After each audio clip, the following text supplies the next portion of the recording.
In English, sometimes questions are not always questions. Wrap your mind around that for a second. Sometimes questions are answers. Yes, you heard that correctly.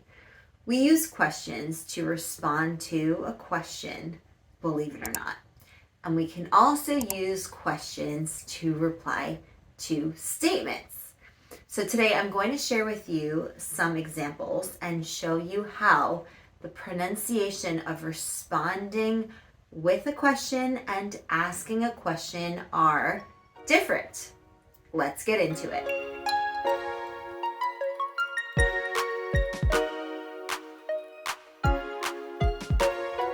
Standalone pronunciation is different from connected speech pronunciation. But what about pronunciation for emphasis? How do we stress certain sounds when we want to make a point of something? So, to illustrate this point, let's take a look at a few examples of responding with a question. And then we'll compare that pronunciation to the pronunciation that we would find in connected speech. Okay, so the first example. The question is, do you want me to make dinner tonight? And the answer is, can you? I have meetings all afternoon. Right, so the question you would have asked if they hadn't offered would be, can you make dinner tonight? Followed by, I have meetings all afternoon, right? Can you make dinner tonight? I have meetings all afternoon. And remember that with connected speech, the question would be, can you make dinner tonight, right? And because the important thing in the question is making dinner, that is what is being emphasized. But when answering the question, can you, becomes loud and clear with a different pronunciation. Right, so responding with can you shows that you are so happy that they offered to make dinner and that you didn't even have to ask them. Example 2. I'm going to Whole Foods right now. We're running low on butter. Could you? That'd be great. Okay, so the question you could have asked the person, right, if they didn't offer to go to the supermarket would be, could you go to Whole Foods? We're running low on butter. Could you go to Whole Foods? We're running low on butter. Or you could just ask, could you go to Whole Foods? And remember, with this pronunciation with connected speech, when you're asking it as a question, it is reduced to Q, right? So Q, could you? Q, go to Whole Foods, right? And that's when you're asking the question. However, when answering with the question form, you're actually emphasizing those words, right? So instead of saying Q, it actually becomes could you, right? I can hear it nice and clear, and clearly here the pronunciation is different. So the idea is that you are pleased that they're going to do something to help you out, and you can just answer with the two-worded question response, which is not really a question at all in this context, is it? But it's actually an answer. Could you? Could you? Could you? You can also add an extra sentence if you want to express your gratitude and or give an explanation, and that's entirely up to you, but you could also just say, could you? All right, great. So let's go to the third example. I'll share my notes with you. And the person responds, will you? Thanks so much. Right, so the question that you might have asked had they not offered would have been something like, will you share your notes from class with me? I've got a doctor's appointment, right? So we added that extra explanation. I've got a doctor's appointment. So could you share your notes with me, right? And the connected speech pronunciation is will you or could you, right? So will you share your notes with me? Will you share your notes with me? But when we're responding with that as the answer, it's will you. And we hear that nice and clear because we are emphasizing how happy we are that they offered to share their notes with us. So will you, right? So that's what we can hear nice and clear. All right, example 4, statement is, I'm going to pick you guys up from the airport Friday night. So as a question, it could have been, do you want me to pick you up from the airport Friday night? And right, so the pronunciation with connected speech is do you, right? Do you want me to pick you up from the airport? Do you? Now the answer is would you? Otherwise, we could Uber it, right? Would you? Would you? And the pronunciation is nice and clear, right? It's would you, not will you. But if they didn't offer and you wanted to ask them, then this would be the question. All right, well, actually, I have a formula for you. So what do? You take the potential question you would have asked and you turn it into your answer, but it is still a question.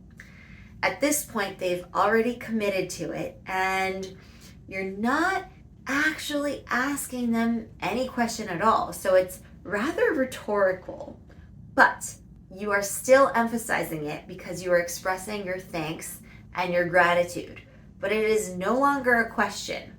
So now that you know the formula, we're going to take a look at a few other examples. And so for these, I'll give you a few seconds to think about what the answer in question form could be. All right, are you ready for the little quiz? Let's get started. Okay, quiz, part 1. I'm going to pull an all-nighter because I have so much studying to do, right? And to pull an all-nighter means to stay up all night because you're studying really hard or you're writing papers or studying for an exam, that kind of thing. All right, so what would be the best question answer here? Is it could you? Should you?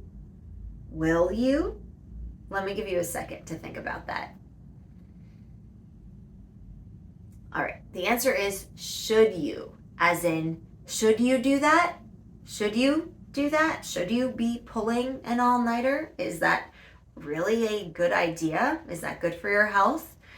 Right? And so this is actually the best reply because as a good friend, you're genuinely concerned about their health and well-being. Pulling an all-nighter means not getting any sleep. So you're actually questioning them. You're second-guessing their choice and you're challenging them, right? Should you? Do you really think that's wise? Should you? Okay, part 2. I'm going to do an internship this summer. All right. Is the best reply, would I, can I, or should I? I'm going to give you a second to think about that. All right, so what do you think? Should I, right? Okay, why? Because the question would be, should I do a summer internship too? Or should I get a job this summer, right? You're doing a summer internship. Should I? So you're sort of asking their advice in a way, and you're using the should I as a great way to answer the question, as in, what's your opinion? What's your take on this? Okay, great. I hope you're starting to get the idea here. And now for part 3, I'm thinking about applying to study abroad. Maybe in Europe or Southeast Asia. I haven't decided yet. All right, so what would be a good answer here? Are you? Will you? Won't you? What do you think is the best reply? Let me give you a second. All right, are you is the best answer here because the question is, are you applying to study abroad? Are you? Are you? And the person just told you what they're doing. So the correct answer is, are you? Like, are you now? Are you? Right? And that shows interest. It shows a little bit maybe of an element of surprise, but that would be the best answer. Okay, part 4. You have a leaf in your hair. Let me get that out for you. Okay, so someone has a leaf in their hair and they're saying, let me get that out for you. So how would you respond to this with a question? All right, should I, do I, can I? All right, do I, right? Because if you were to ask the person, you might say, do I have anything in my hair? Or if you are suspecting that there's a leaf in your hair, you could say, do I have a leaf in my hair? So do I would be the best answer, right? Because you've used the formula, you think about what that might be in an actual question form, and then you make that your response. All right, part 5. You're so funny and you don't even know it. All right, what's the answer here?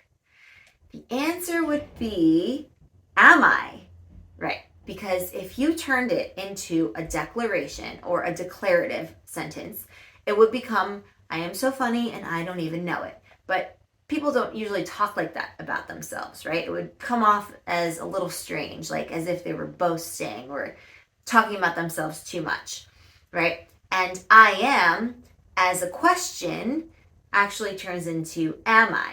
So that makes more sense now, right? You really just have to use the magic formula and think about it in terms of what the question would be, right? So you're answering the question or the statement with words that generally start a question, but in this context, they become the answers, right? So the way you respond using these questions is based on what question you would have asked them or what question they would have asked you.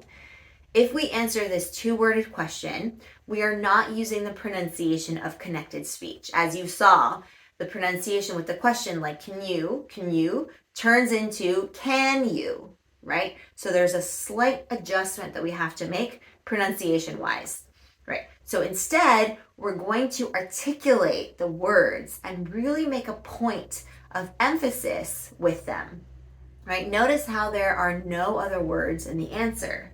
It's just can you, would you, could you, should I, right? And so the emphasis is on those 2-worded question words.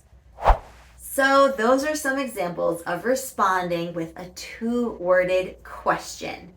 Connected speech, standalone pronunciation, and pronunciation for emphasis all carry slightly different pronunciation. So not all pronunciation is created equal, even though the words that we're pronouncing look the same on paper. So when you're emphasizing something, think about what is the most important point that you would like to get across as you speak these words. Notice how you can answer the question with the question that you would have asked, but didn't need to ask because either the other speaker already kindly offered to do something, or because they asked the question that you were going to ask. So this is a great technique to use when you want to show your thanks and appreciation and even your surprise or asking for advice. All right, advanced English learners, thank you so much for joining me for this lesson. I hope that you enjoyed it. If you did, give it a big thumbs up. And as you know, the full transcript of this lesson can be found on our blog, so be sure to check that out at advancedenglish.co/blog. And for those of you who prefer to listen to this lesson, then definitely check out our podcast. It's available on our website and wherever you download and listen to podcasts. And if you love the podcast, then please be sure to leave us a nice review. That really helps us out. All right, I will see you in the next one where we're going to continue advancing your English together. Until then, keep up the awesome work, and I will see you soon. Bye for now.